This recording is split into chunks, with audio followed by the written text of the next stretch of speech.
Hello, welcome. Welcome to the Bold Business Podcast. And this is It's Your Business. This is the live stream that we do. And I can tell you that I got to pause a second. And now I can keep going because all of the things are starting all at the same time. And I am here with Christy and I am here with Q. And we are going to get started today. We're talking about accountability.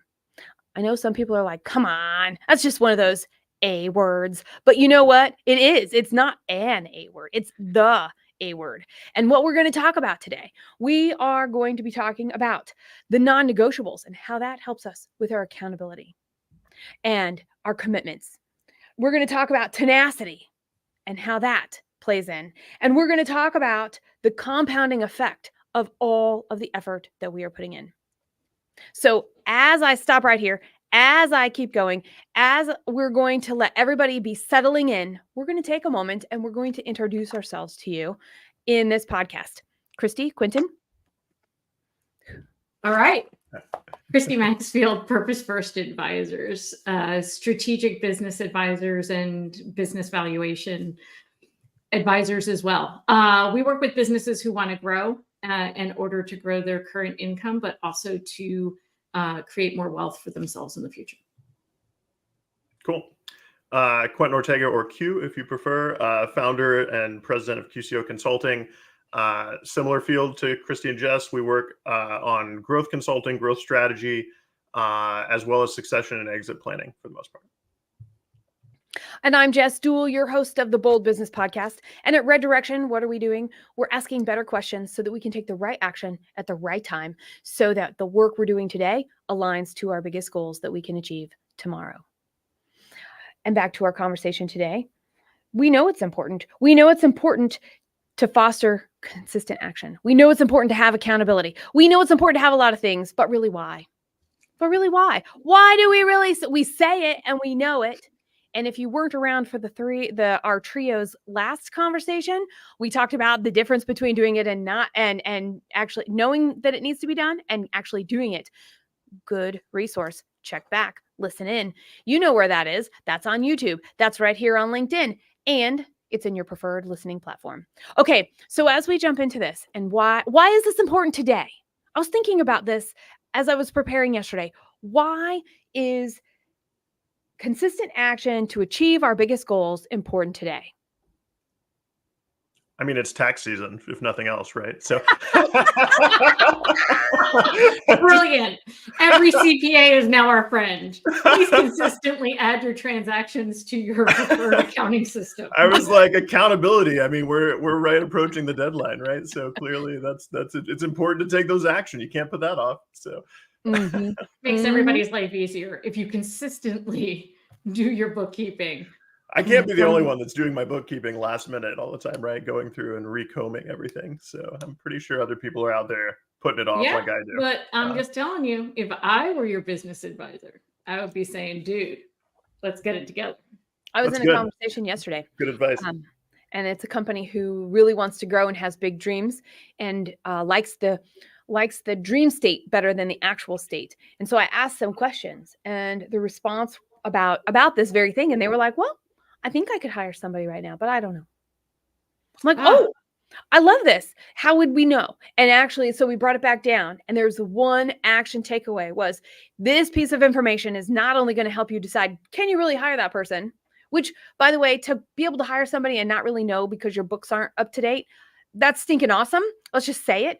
But think about how much more could be done. Yeah, it is stinking awesome to have that imaginary spreadsheet. When I ask owners that and they look up and I'm like, oh, they're doing the imaginary spreadsheet. And I mean, it's really great with an imaginary spreadsheet to have enough margin and have enough reserve to be able to hire somebody. And like you said, what's next? What about the next hire? How fast does it have to go? Right. How far will the money stretch? And since whole nother topic. Well, it is. And I was going to say, so to tie that back, I'm actually thinking about it because when we do have the right things in place, because some of us do and some of us don't, We might be using the imaginary one. We might be sifting through and making sure we have the most current one we looked at last, right? Like, so I'm like, oh, well, which one did I just look at? Am I remembering 3 weeks ago from Present Retreat, or am I remembering Monday's Present Retreat? That's my biggest thing for that piece. Which information am I working with? But I would say even more than that, right? The commitment to it. It's interesting that we all have our biggest goals and we all say we're going to do these things. And what I find the most important and relevant today is, especially with, I mean, hello, taxes are a requirement. So they take us away sometimes from our regular workflow because they're insistent. It's here, it's now. And even so, when you're well organized, they take you away. That's right. That's right. And so why is it important today for me? It's because we're always going to have the stuff that's going to take us away from our most important work, because it is necessary, even if it's not our favorite work, even if it's the stuff that needs to be done. And I think that that's an important distinction to be able to make in our work, the way our work flows, not our individual workflows. How's that for a weird play on words? Not workflows, but workflows. Good. So I really do think that there's an element of understanding. Okay, well, it's in our control. We know it's coming, but but did we really plan for it? Or are we doing just as much now as we are in our busiest season with this extra expectation all around us? Yeah. And I think that too, I'll say, like, one of the comments that I saw actually on one of your posts just leading up to this stream was people are saying, like, oh, this time of year, we're reevaluating our beginning of year goals, right? We're at the end of Q1 and we're starting to approach this idea of, like, have we been, are we on track with these goals that we set? And so, we're at the time of year, I feel like, where springtime is like the, how are things going? We're finally checking in. If we made goals and we've been ignoring them since the beginning of the year, which is often the case for a lot of people, like, now's the time when you're like, ooh, I'm not going to make those if I don't start, like, applying myself to, like, doing the actions that are needed for this. Yeah. Well, so how do we take those actions and how do we stay committed? And which brings us to our first section of our program, part 1 that we mentioned at the very beginning, which is knowing our non-negotiables. When I have my biggest goals at stake that are 3 years, 5 years down the road, a change I want to see made in the world sometime during the time that my company exists and the work I'm doing, the good work that I'm doing, is actually taking root. How does that tie back to today? And it's because I know it's non-negotiable. I thought I would bring that to our table today. And what I think is interesting about that is we think about non-negotiables as being too closed. We think about them as in relationship to, well, I don't want to say no. What if I say no to the wrong thing? I might, for a really weird phrase that is popping into my head right now, throw the baby out with the bathwater. I think that's one of the weirdest phrases ever. But it's actually true. We're worried about missing a tiny fleck of gold in a whole bunch of sooty, dirty water that has to go out anyway. And so we get stuck and we slow down, and then we can't see the bottom. We can't see around. And all it does is slow us down. So when we have non-negotiables, it's okay. There's a margin of error could actually be a margin of grace. And I'm going to say that margin of grace. When I know what I don't want, it helps me know better what I do want and to zero in on that. And it's okay if I miss things that are good or good for the thing that I'm doing for the right now, or even for farther down the road, to keep all my butterflies going on in the same direction here, flying in the same direction. All I know is that margin of grace ensures that I know I've said no with confidence. I think you've hit the nail on the head. It's the saying no. And we talked about this last time too. You have to prioritize, because what you described in terms of trying to find the gold fleck among the dirty water and the rocks and pebbles is that I'm going to keep my options open, right? Somehow I'm going to remain flexible by not making any choices whatsoever, and by not focusing on anything in particular, and by not committing to doing something consistently. Mm-hmm. It's commitment, like you said there, right? Like pulling that out, like it's just taking action at the end of the day. It is. And, so I'm thinking about it. And so our non-negotiables may not feel non-negotiable.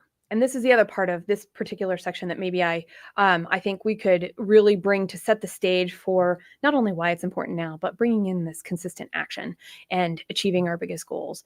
And that comes down to, if we're not doing the things that we think are important, other people will not be doing the things that we think are important.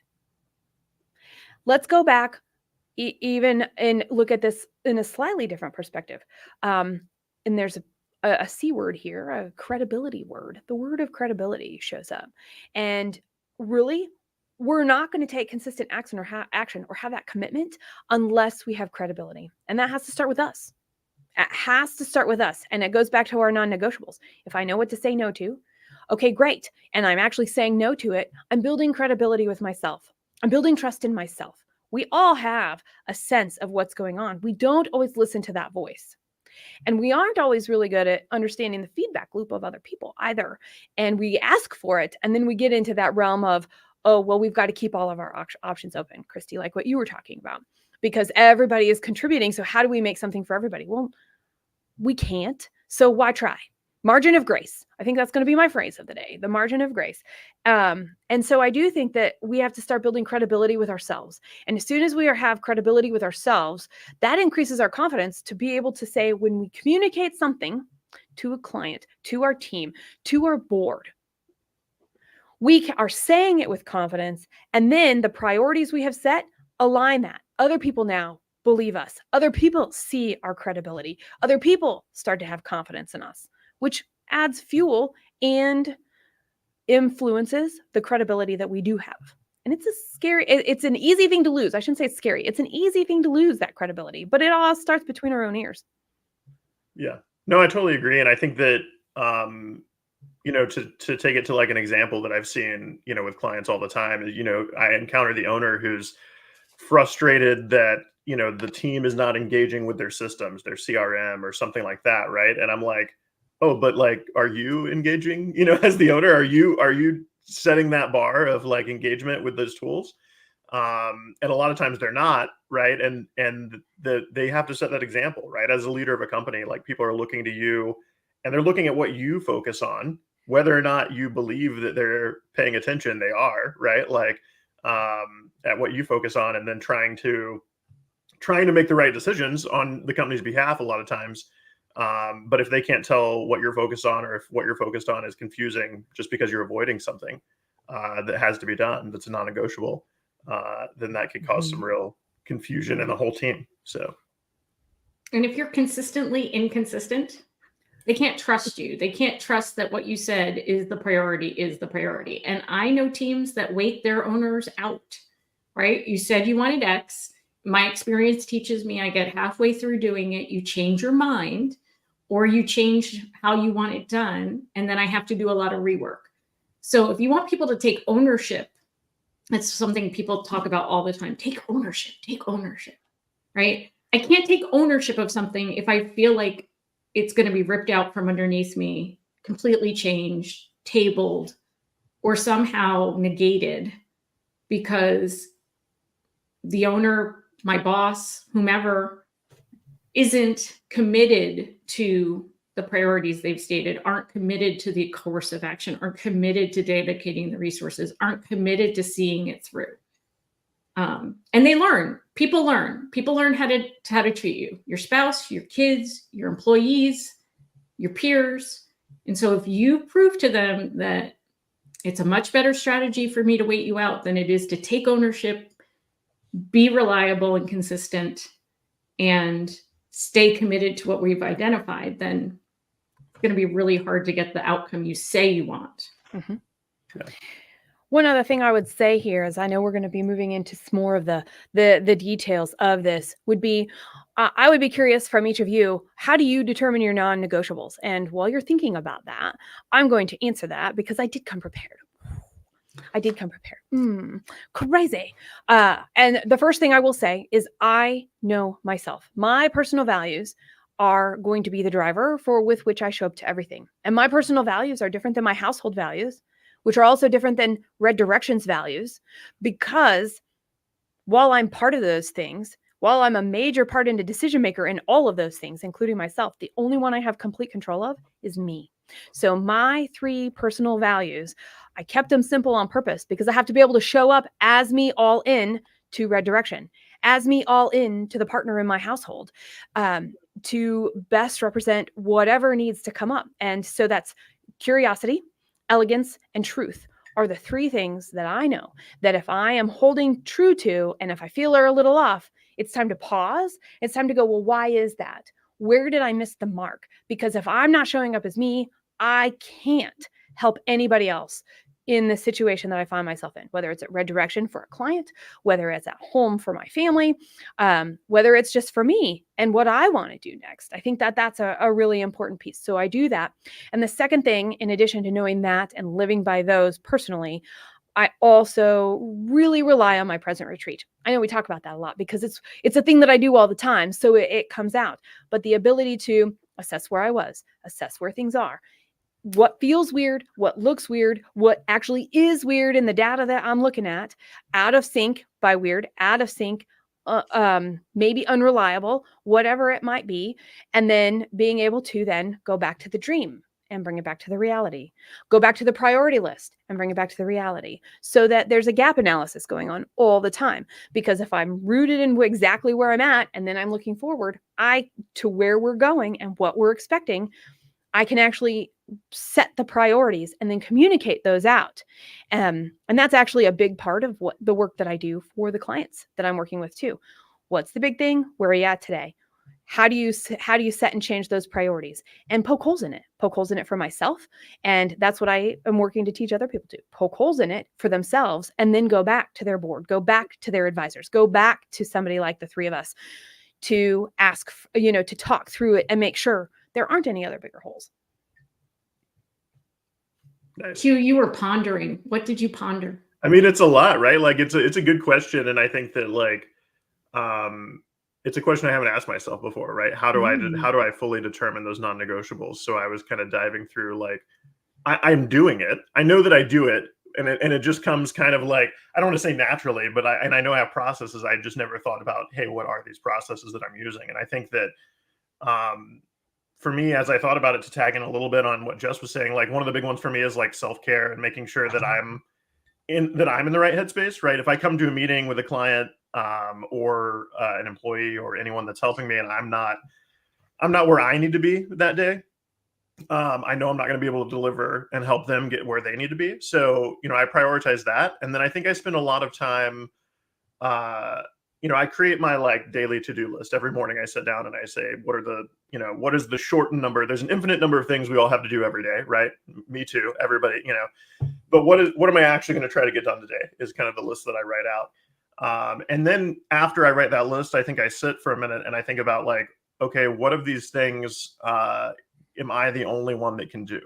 Right. And it's not, and I have to be very careful, and I would caution everyone on this, like, there's a big difference between, are you the only one that can do this, or do you think you're the only one that can do this, right? Like, can I delegate this out to someone else, right? Is there someone else on the team who is expecting to do this or should be doing this that's not me, right? Like, and so I think that like trying to be really honest with myself about what are the things that only can fall on, my plate, my personal plate, focusing on those. And then the other thing that I often share with people is just this idea of like also every morning kind of reassessing what the biggest fires are, which is kind of sounds like a dramatic way to say it, but like effectively like looking around and saying, okay, there's a lot of stuff that's burning. How about that? Or, the nicer way of saying it, I often say there's a lot of plates that are spinning. I imagine, the circus where there's like the guy spinning plates on sticks and he's running back and forth to keep them all spinning.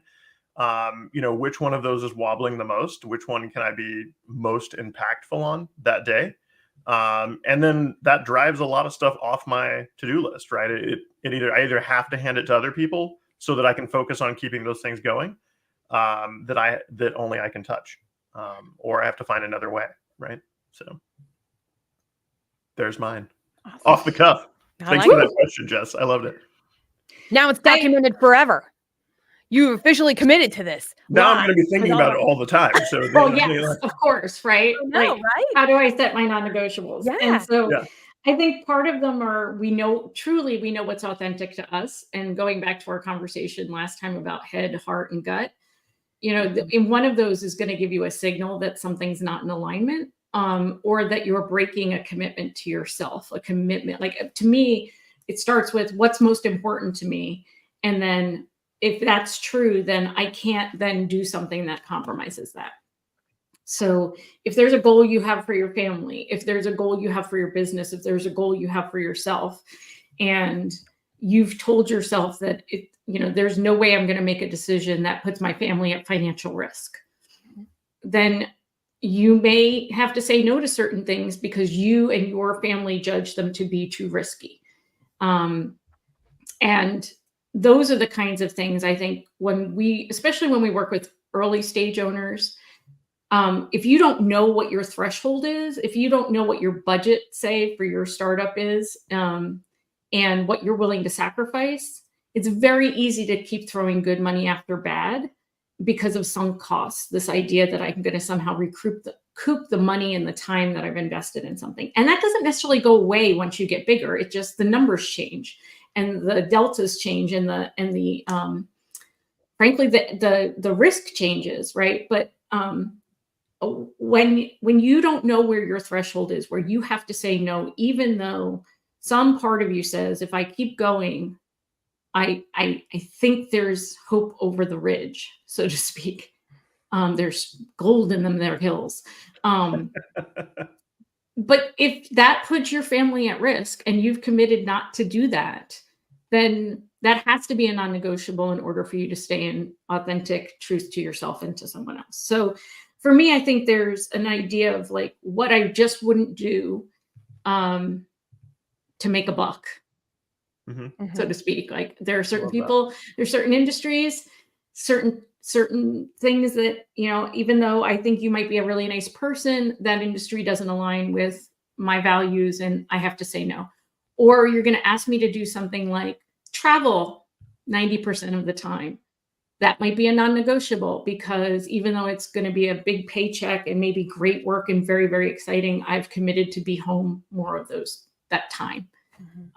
So knowing what it is and then making the choice that's right for you and not getting caught up in the shoulds.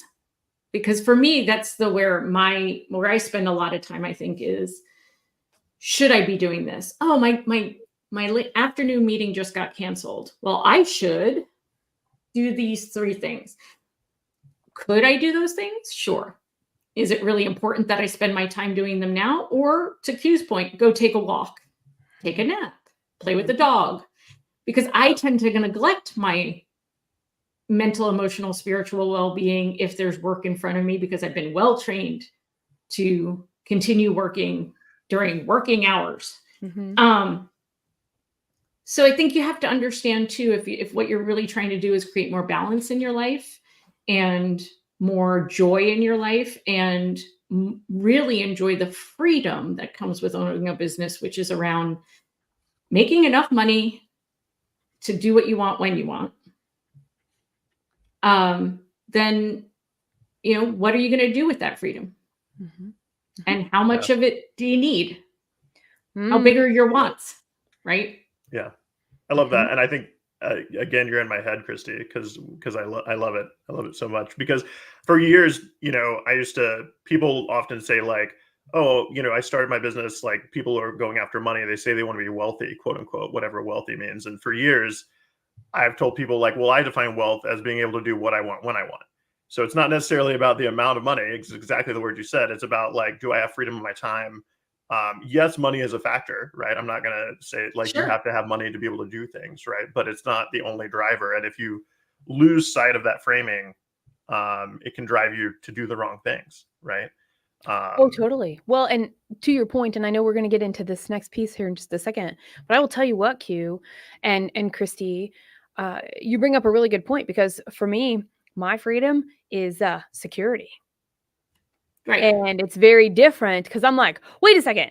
Of course, I'm going to grow that nut. I'm going to grow that nut of whatever's going to be my security. Yeah.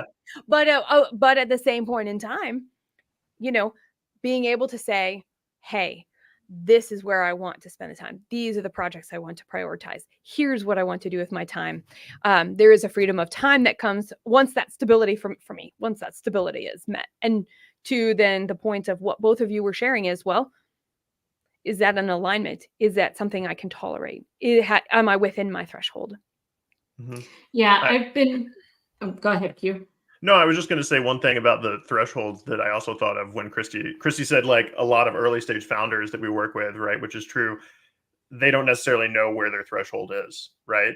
And I would say the other caution I'll give to anybody that's listening to this, who's out there, who's a late stage founder or somebody that's owned a business for years, you also have to be careful, because what happens over owning a business for years is that you build up calluses, right? Meaning, like, things that would stress the normal person don't stress you. You're like, yeah, I'll figure it out. I figured it out 100 times before, right? And that is valuable because it allows you to do things that other people can't do. It allows you to be a business owner, if I'll say that, right? Versus just going somewhere and being an employee. But it also comes with a risk, right? You have to always be mindful that things that might hurt others might not hurt me as bad. And I need to be watching for that. And aware that, like, oh, maybe my pain tolerance is too high, and I need to ratchet it down before I dig myself a hole somewhere, right? No matter what I'm focusing on. How does that tie into tenacity? That's a great segue. Okay. I think we're talking about that already. I'm gonna call it out. That was the second thing we said we were going to talk about today. Yeah. Yeah. No, I think that's right. That's a great segue, right? Because so a lot of the time, I'll tie this back to when somebody thinks of a successful entrepreneur, right? The names that come to mind are, let's say Steve Jobs, Bill Gates, like all these other people that, Michael Dell's that built things out of their garage, right? And I live in mostly the tech space based on those names. That probably is clear, right? But the thing is, like, you only hear about their last success, right? You hear about their big success. You don't hear about the fact that those guys and many others who don't have names that are, well known across industries, they were successful because they had the tenacity to just keep coming back and staying dedicated to the task at hand. But just great point. It has to be carefully balanced with not digging yourself into a pit, right? Like, and so it is like a balancing act, I think, for every business owner of, like, you have to, have tenacity, keep going. But you also have to be careful that you're not, ignoring the pain or digging yourself into a hole. I think that's a really interesting balance point. And honestly, probably for you guys too, a lot of the coaching work and the consulting work that I wind up doing, the mentoring work, comes from, focuses in on that idea of helping people identify, like, am I hurting myself in this process, right? Like, am I digging a hole without realizing it? And trying to shine some light on that so that they can see that and grow from it. Right. And go there. And I think that, all that said, you can't get anything done though if you don't keep going. Right. If you stop and you give up, you're done. Right. And I think that I told both of you this the other day when we were chatting, but one of my business partners and I, who've been in business now for too many years to count, over a decade, over 15 years, I don't know, somewhere between 15 and 20 years now, working with the same group. They, our go-to phrase has always just been just keep going, right? Because, like, at the end of the day, we have to figure out a way to push forward. What does that look like? And there's good times and there's bad times in the journey. But you have to stay dedicated. You have to have that tenacity, and you have to keep pushing forward. I think you also have to believe that you're still on the right path to keep going. 100%. And so really evaluating that. I've been reading The Psychology of Money, and just the need to really understand what you're willing to risk and what your trade-offs are.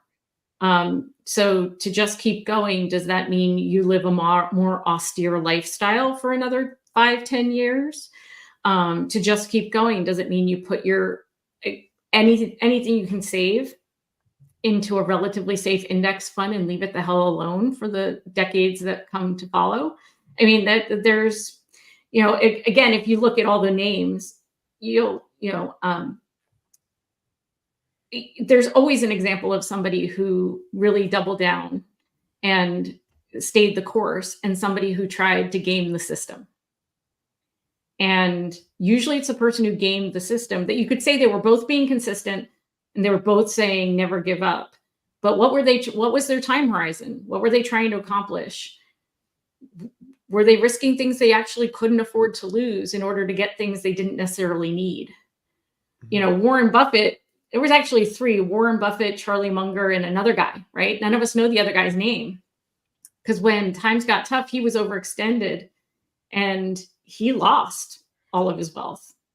Whereas Charlie Munger and Warren Buffett, they let it ride. Charlie Munger, apparently said, don't interrupt compounding unnecessarily. So just keep going. Yeah, when everything around you, when everybody's calling their finance guy and saying, should I be pulling out of the market or sell everything I have, or I can't stand any more risk and I can't stand any more losses, can you keep it there knowing that historically things will even out because you have long enough time horizon and you're patient enough and your ultimate security is going to be in doing that versus having a knee-jerk reaction to that. So yeah, I think when I was doing truly a startup where I wasn't getting paid and my livelihood depended on us hitting real milestones, it was, am I crazy for staying or crazy for leaving? And if I wasn't asking myself on that on a regular basis, then I don't think I could truly evaluate whether I'd hit a point where my non-negotiables were going to be compromised, where I was going to make bad decisions because I simply wanted to prove that I could do it. And so I have a real hard, I wrestle a lot with, yeah, you need to persevere. You need to be resilient. You have to have grit. You also need to know when to quit. Yeah. Yeah. Well, that's true. Did you want to add something there, Q? No, go ahead. Okay. Because I'm thinking about that. And this comes down to what I've heard all of us say so far is that whatever it is, we're checking in on a regular basis. In a way, this is consistent action. And so are we using it to move forward, or are we using it to accidentally get in our own way?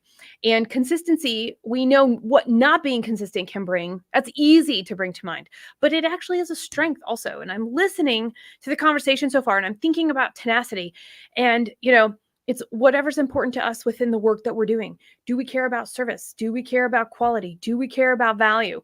And are we evaluating that as part of every decision? And sometimes between decisions, when we're showing up to the next meeting in our preparation, when we run into somebody and we're answering, and these days it could be answering the email or on a direct message somewhere in one of those awesome apps that we have to stay in touch when we don't want to be on our phones, kind of thing.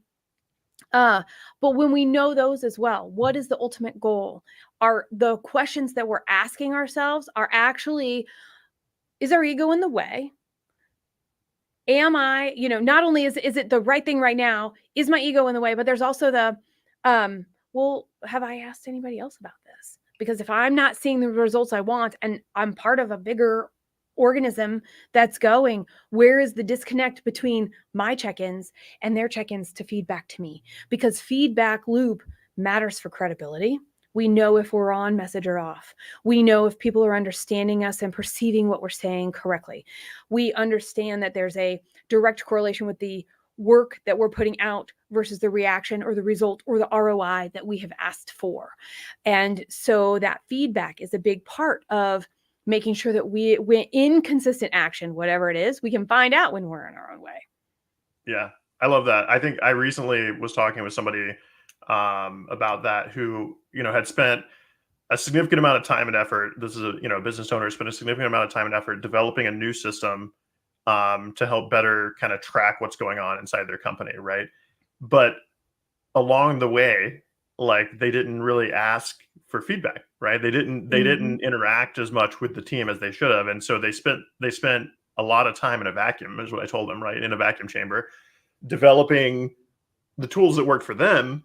But then when they rolled it out to the company, it didn't get the uptake that they had hoped, right? It didn't cause the big disruption or big progress that they had hoped. And a lot of that was because they hadn't saw that feedback. And I know that when working with people who are introducing a new product to the market, that's something that I, harp on all the time, which is effectively, are you going and talking to your customers along the way, right? Because if you're just building a thing and not, asking the people who you eventually want to purchase it or buy into it, whether that buying is financial or emotional or just engaging with it, right? You're going to build the wrong thing first off, right? And you're going to build in the wrong direction, most likely. And just keep going, even on a bad hair day. That's all I have to say Even about that. on a bad Can I just hair be real with Which you? none of us are having. Well, thank you, because I was actually thinking about that today. I'm like, man, these days, you never know. You have to embrace whatever shows up with the curls on my head, no matter how hard I try. And so I'm like, to your point, Christy, to your point, Q, it can be, and I'm bringing it back and trying to make a little, I'm pointing fun at myself because I'm like, ooh, I can take things a little too serious sometimes. And I don't want to be attached to the outcome. And if I can't break it up and I can't poke fun at myself, there might be other stuff going on that I need to dig deeper on. So I can just keep going. Yeah, that's right. Yeah. And I think earlier to tie into, like, talking about non-negotiables, talking about the stuff that we were having about what are the things that only you can do, right? We had that conversation. One of the other things that I talk to a lot of people about as far as commitment to action, as far as staying, pushing things forward, is like when I'm going through that list I talked about in the morning, right? And I'm saying, am I the only one that can do this? What can I delegate, right? And we talked a lot about delegation in some of our previous sessions, but like, look at that, and I would say don't let perfection get in the way of delegation. How about that, right? And I think the example that I use a lot of times is like having someone. Most people today have engaged at least at some point with like Instacart or something like that, right? And I'll use my mac and cheese example, right? Which is, you go on Instacart and you say, I want Kraft mac and cheese. The shopper is at the store and there's no Kraft mac and cheese, but they grab, another Annie's mac and cheese. I don't know, whatever other brand is. We're not sponsored, but I'm shooting for those sponsorships, right? Excellent. Kraft or Annie's, anybody wants to sponsor our podcast. Brilliant. Yes. They grab the Annie's mac and cheese and they say, we replaced it. You have to think about, as the buyer in that situation, did you really care about Kraft mac and cheese, or did you just need mac and cheese, right? Like, is that successful? And so I use that example a lot when I talk to people about delegation, because if someone on your team does something, but it's not 100% to how you would have done it, or how you thought you wanted it done, there's still a ton of value there, right? Like 80% done is better than not done at all, especially if it allows you to stay focused, to your point, Jess, on your non-negotiables, right? If you can still get things done, and just keep going on the other pieces, I think accepting some fluctuation in what completeness looks like is a big part of it. And I know. And I'm going to add to that. The margin of grace comes back to that, because you were talking about it through delegation and 80% getting done. And I'm going to be like, dude, if I can get it done at 80%, I'll also take that as a win. Yeah. when it's not something to delegate. So I'm going to bring it all the way back. Perfect. Well, and consistency isn't completion. Right. It's not a measure of intensity, right? So, like, did you consistently keep your books in order, meaning that some weeks you did it at about 15% and some weeks you did it more like 80 or 90%, but you never let it fully drop off as a priority, right? You made it. So I kind of think, a few things. If it's Kraft mac and cheese or nothing, be very clear about that, right? Like, tell your team that they have the discretion to leave the store without the mac and cheese if the right mac and cheese isn't there, right? Yeah. And then we all have habits, right? So I kind of go back to this, our main question of how can my business foster consistent action towards our biggest goals? And so we have lots and lots of habits, and most of the people we work with want to change the habit that's happening in their company, right? Either there's too much waste, or there's too much rework, or there's the sales process is leaky, or the messaging is inconsistent, or people don't take ownership, or whatever. Like, they're not coming to us because everything's working the way they want it to. Right. So you have habits. Are they the ones you want? Because you're consistently doing something. It might be that you're consistently not writing the change order correctly and consistently having to redo it and consistently costing your company money. That's not good. I don't want that consistency in my business, right? So, because we know consistency compounds, right? The more you do it, the better you get at it. So if it's screwed up, you're gonna get really good at screwing it up. Oh, let me just tell you, I like this a lot. Gosh darn it. Now I'm going to have to think about this when I go on my walk this afternoon. What is the habit that I have that I really might not want?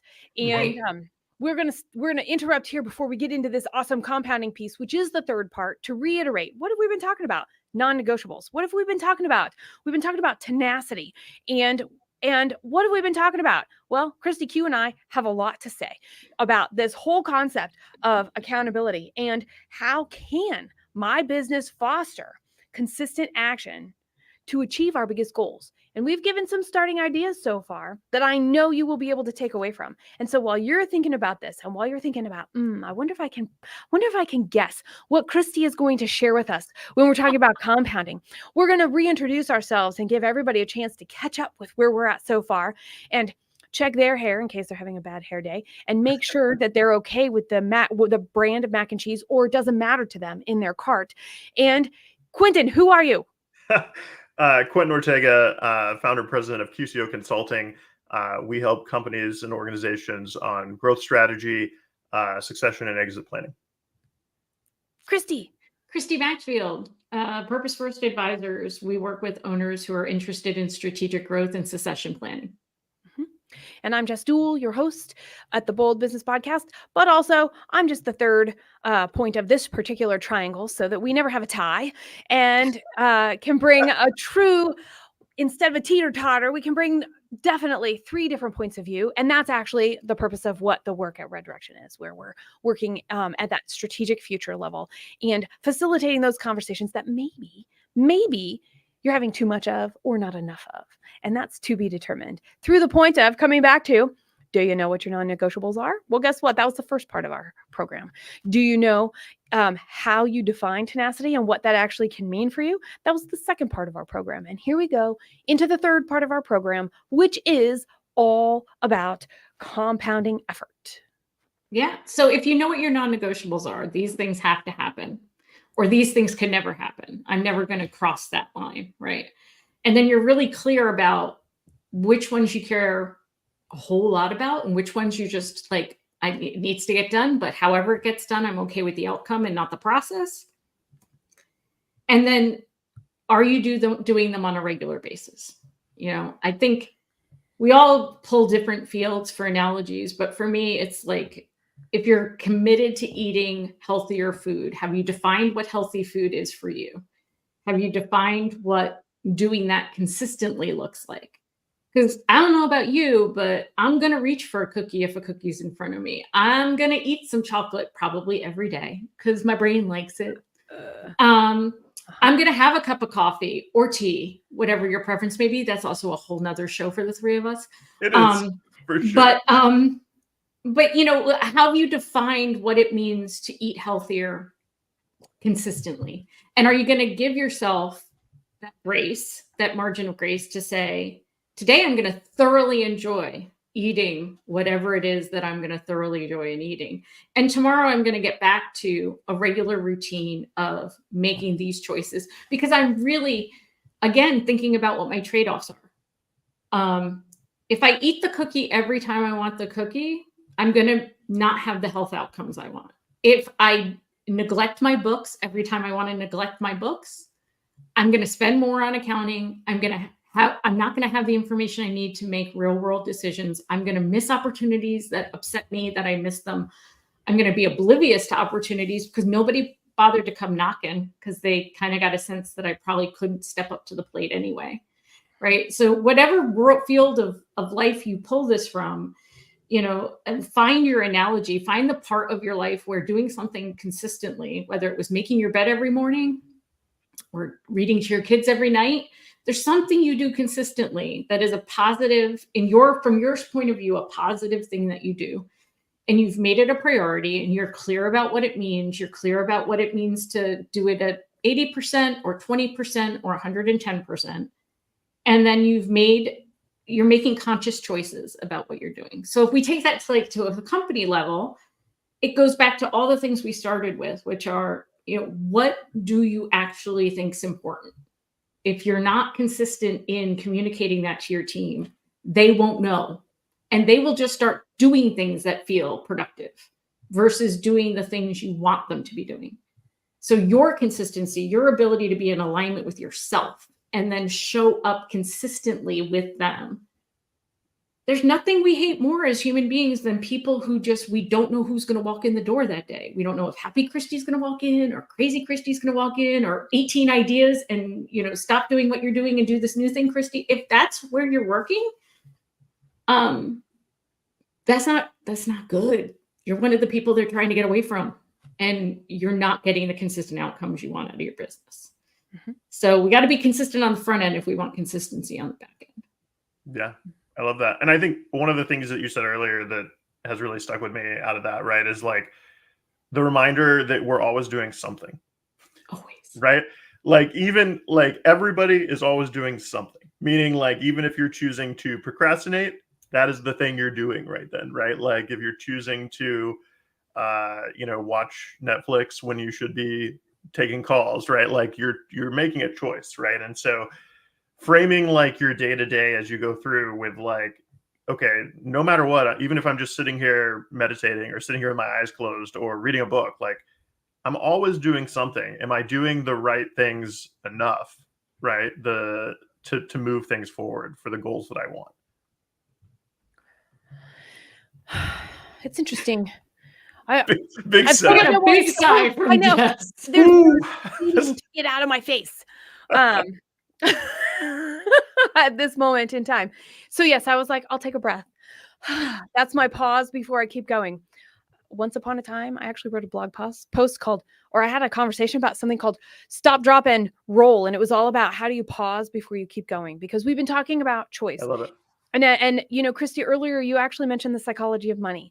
Well, and we were actually talking even before that about our books and the things that are external factors to us. And many of us will use the stock market as a savings vehicle for our retirements.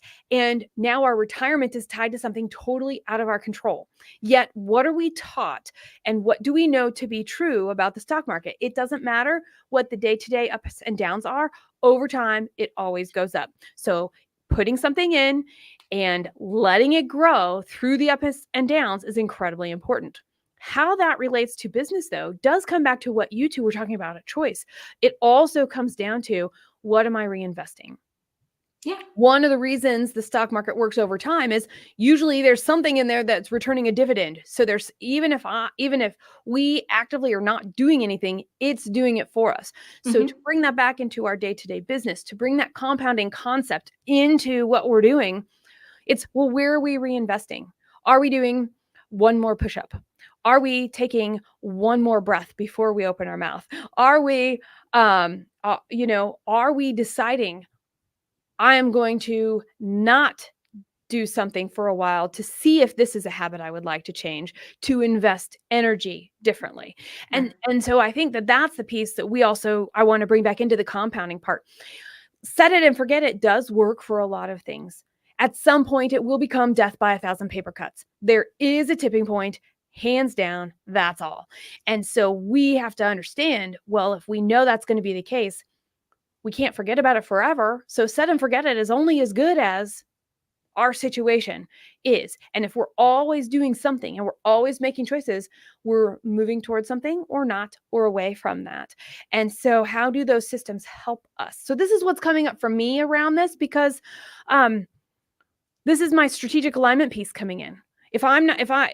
Great, the ups and the downs of today, but I want to see that growth over time. So how am I reinvesting?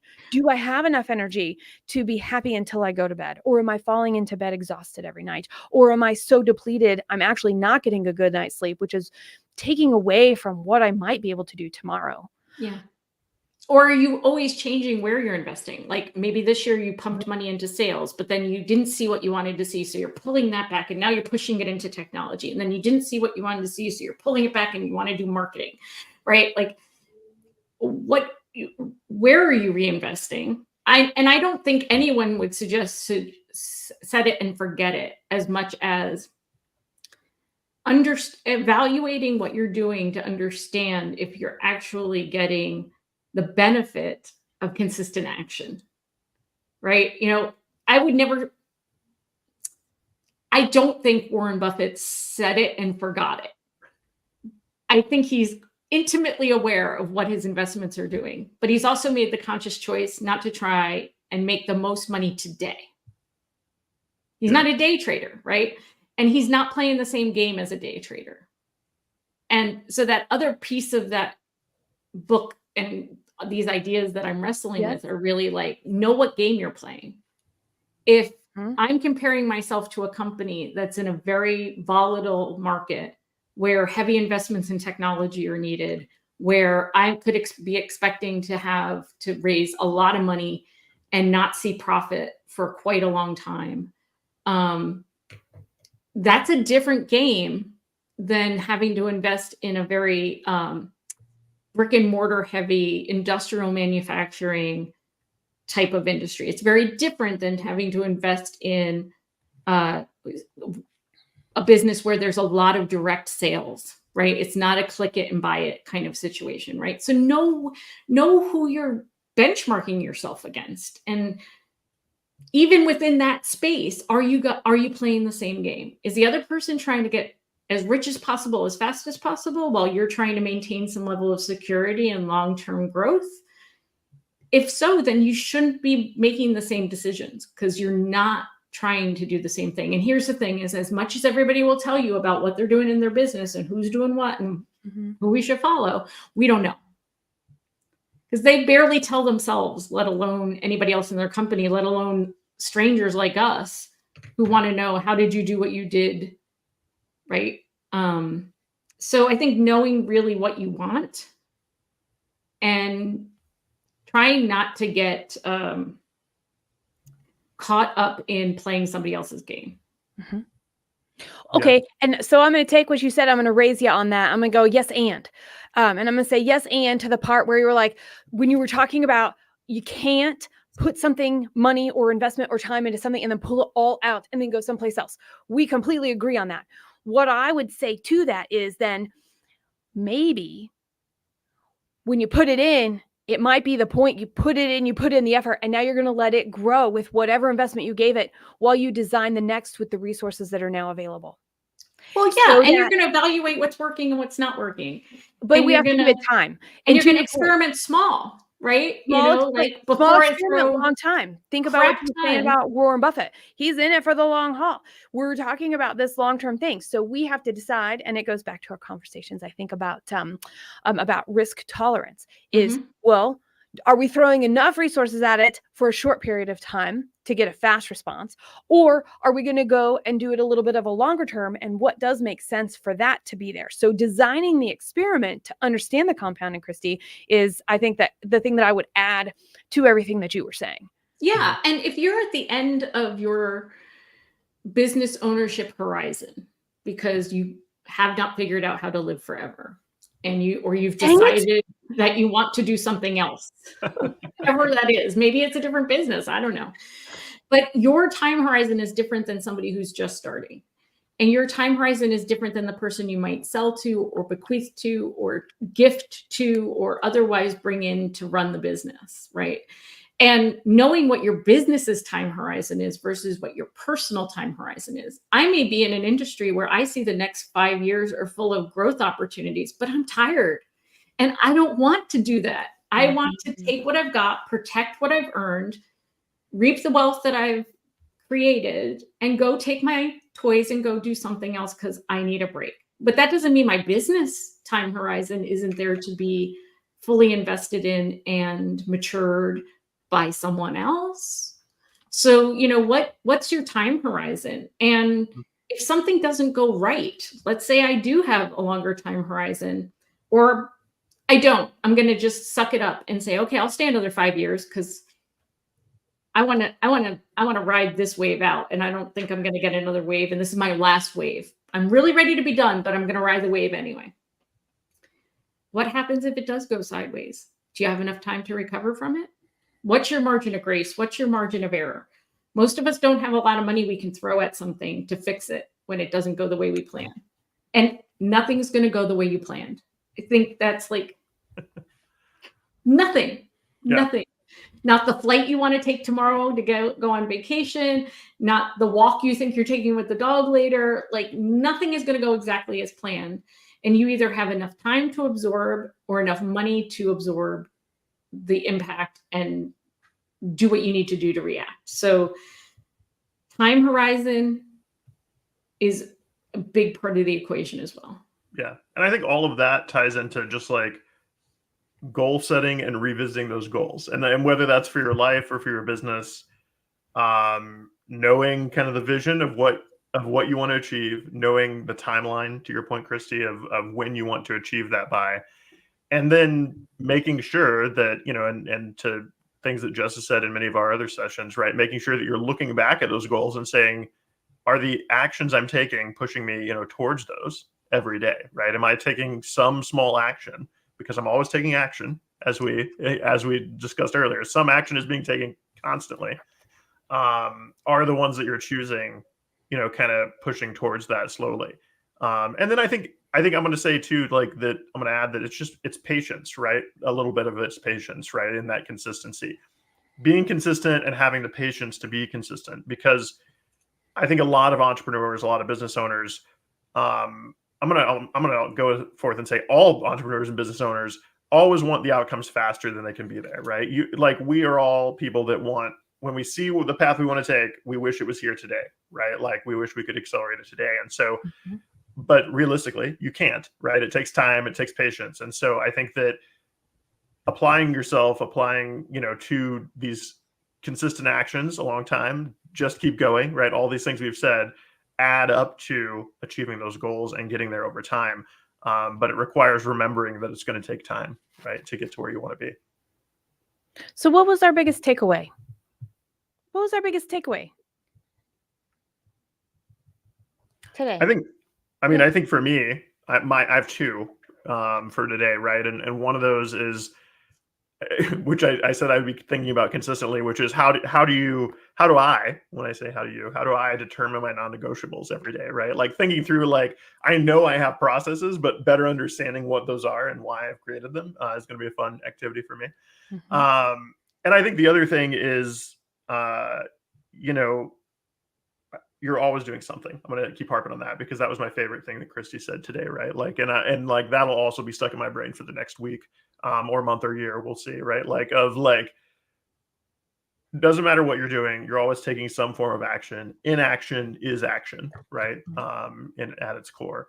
And I think just keeping that in mind is really important for all of us. For me, I think it's that consistency starts with you.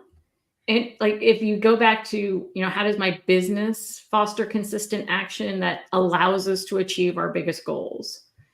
Then you have to start with, as the leader, by choosing the things that are most important and then acting in ways that are consistent with achieving them, and allow your team the time and the resources they need to act consistently, and not be the factor that causes the disruption or causes the interruption in that process where we don't even get the benefit of consistent action. But that all requires being really clear about your priorities, clear about your process, clear about who's doing what, when, and where, and how, and then don't mess with it too much. Get it good, and then don't mess with it too much. Yeah. There's a trust in that too. And that's my biggest takeaway, right? When we talk about, I'm going to come back to credibility. I couldn't believe I was going to bring this up in a conversation of accountability. And then I was like, well, why not? Why not? And to the discussion today and what you two have brought just reinforced that for me, is that my credibility with myself is a form of trust. My credibility with my employees is a form of trust. My credibility with my customers that my company is serving is a form of trust. And so when we're talking about that, the more I feel that in myself, the more confident I will be. And I can say that is true for every business that I have ever helped. The conversations we have had, when we increase credibility with ourselves, we increase our confidence. But how does that actually result? The things when we were talking about just keep going and evaluating our goals, when we're talking about the compounding effects and how this works, It's more than trust. We're reinforcing our brand identity and adapting and growing. We're building almost like a sixth sense, if you will, a pulse of, now that I know what all these things are together, I can tell if it's off a little, and I can decide in my margin of grace, which I made that up today. So I'm gonna claim that right there. I was like, that was actually really good. I love it. My margin of grace, that is that okay or not? When it starts hitting the edge of not okay, then I spend more time thinking about it versus going, is it even worth thinking to think about, right? I'm going to think about, maybe should I think about it? Nah, we can erase. The margin of grace helps us with everything. Swoosh it all the way through, right? Get all the crumbs out of the way so we can have the place to play and keep going. And then time going by, the longevity here, that credibility, that'll give us the chance to have data come in, feedback coming in, so that we can understand efficiencies of our systems, so that we can understand the message versus perception, so that we can prioritize accordingly to keep going forward. Because I don't know about you two, but I live in the future, and all the action I do today is taken because I already know what my future is going to look like. And there are others of us that know where we're at today and are taking the next step to build toward that future. And both are important and necessary. And it's when we talk to each other that we really get the benefit of the whole picture as it is today, knowing that it'll change tomorrow. Amen. Absolutely. Yep. All right. You heard it here first, people. This is It's Your Business, hosted by Bold Business Podcast. Thanks, and until next time.